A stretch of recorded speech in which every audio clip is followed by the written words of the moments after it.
I did one of these in January with Coleman and Austin when he did the Austin Pro Swim, and I hit record, but like it took a picture instead of hitting record. So like we talked for like 25 minutes, and then I didn't get any of it.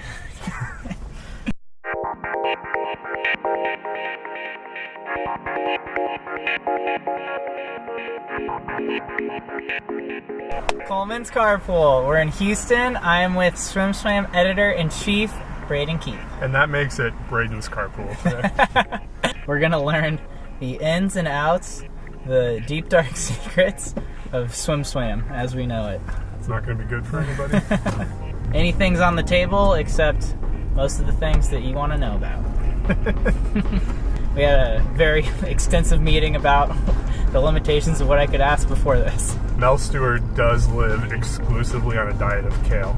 I know that's everybody's primary question. Is Mel Stewart really the brains behind SwimSwam? Mel Stewart is the pretty face behind SwimSwam, on the front of SwimSwam. Mel is a smart guy, and everybody likes Mel, and that's why we like Mel. How many articles would you say SwimSwam puts out a month? Too many. So probably, depending on what's going on, between 800 and a couple thousand during the Olympics or trials. Maybe, does that sound right? we probably put out 500 that are written by our staff, and then have another 300 plus that are written by outside contributors or one-off or press releases, stuff like that. So inflates the number a little. Plus, now that we have Coleman doing his awesome video work, it's going to go up by, I suspect, 100 a month. Is that what we have you signed on to do? Specifically in my contract, 100 articles a month. Yes. Or the guillotine. At least 45 of them have to be Coleman's Carpool. At your peak of SwimSwam, how many articles were you writing a month? When you were known as the machine. I have a little bit of PTSD for that. When we first started, it was me and Garrett McCaffrey doing 99.9% of the content. And so that first year of trials, it was rough. I was probably doing, I think one month I did 400 articles during trials. I would live tweet and live recap and do records posts all at the same time. It was awesome for a few months, and then I demanded some help. Why did we start a volleyball website? That's a good question. Spoilers, we have a volleyball website. There's a lot of overlap at the youth level because it's the same kind of build, makes a volleyball player and a swimmer. And so in my coaching, I noticed that I had a lot of overlapping athletes. And so that kind of got my wheels turning. And then the more you look into it, among college women's sports, there are more profitable volleyball programs than any other sport. And the attendance is ridiculous. Nebraska averages around 9,000 fans a game at home games, and they sell suites to their home volleyball games. They sell out everything. They sell standing room only tickets to just a regular season home volleyball game. Wow. And so when we started looking around, we didn't love the coverage that was happening. There was no there were a lot of sites that were doing certain things well, but there was no sort of central website that was doing everything, that was covering youth to college to pro. There's legitimate pro indoor volleyball and beach volleyball. And so it's, structurally it's a very different sport than swimming. Track would have been maybe a natural jump because it's times and races and it's all kind of laid out the same. Yeah.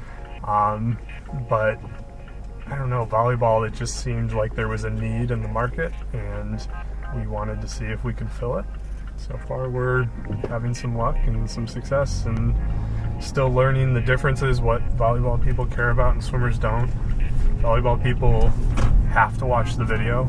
Swim people they like the video, but they are much more willing to just read about it and get everything they need to know. Look at the times. Yeah.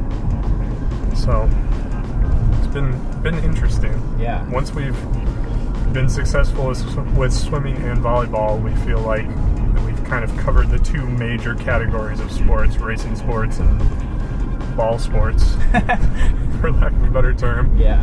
And so we'll have sort of the structure in place and know how to do coverage for both of those categories, and then we can decide where we're going to jump to next.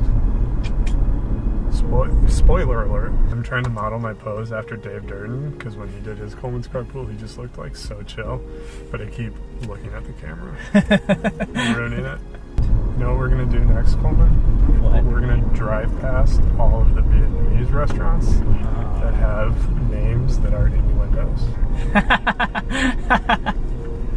That should be its own separate episode. First stop, Pho King. That's PHOKING. And for anyone who would pronounce it Pho King, Wrong. Pho. So I'm going to ask you another question.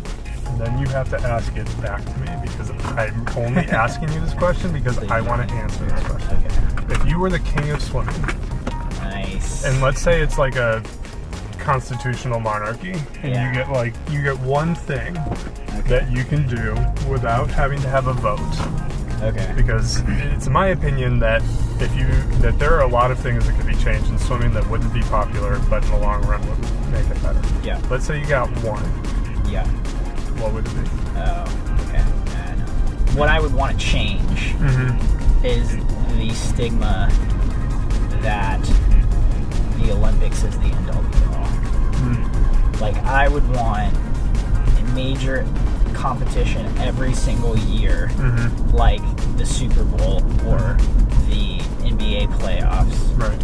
where like if you win that, or like, you know, it's like, or a state championship, where it's like if you win that, like you get credit for it, Right. and or it's like you get money for it, or you know, it's like that's awesome, so that there's not so much exclusivity with just it's like if you're a world champ, gold medalist, if you're a world champion, like that's great for you, but you're not an Olympic champion. And it wouldn't have to be the same meet, but it would be a major meet every time, so that people get just as excited about swimming, and there's just as much accreditation from year to year. And I recognize that the Olympic cycle helps swimmers kind of take breaks and take years to do different things, but I still don't like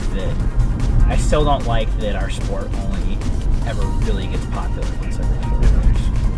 What would you do if you were the king of swimming? I would just... Hold on, let me strap in. Okay.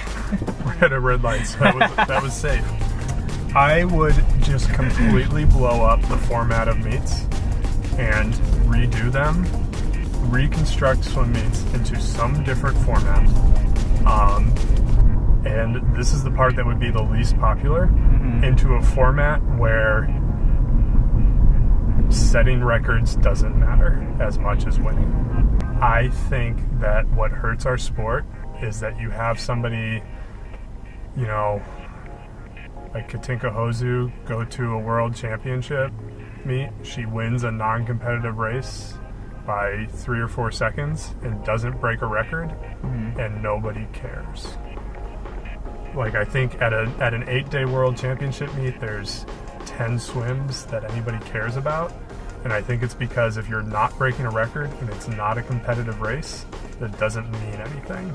And so I would format meets, especially at the college level, to, in a way, I don't know exactly how it would be done. I'll work with my advisors, my royal advisors on this, but it would be some way that forced parity between either individual swimmers or teams of swimmers, because there's a huge problem with lack of parity in swimming, both at the collegiate team level and the individual level. You know, going into the Olympics or World Championships, you could name, if you gave me 3 names for each race, I could probably pick almost every gold medal out of it. And there's no uncertainty. There's, excitement at home when the swimmer from X Southeast Asian country makes the final, but they're still so far from a gold medal. Like in a sport where the person who finishes 5th is not competitive with the winner, I think that's bad for sports. And so what I would do would be something like you force swimmers to swim many events, some of which won't be their best events, knowing that it might hurt their time in that individual event, but there will be some kind of more significant team scoring component to it. And I think in the next 20 years, when we get closer and closer to these theoretical, asymptotes, for lack of a better term. Yeah. We just passed something, by the way. You saw it. That when the records aren't being broken anymore, I think that people will get behind that.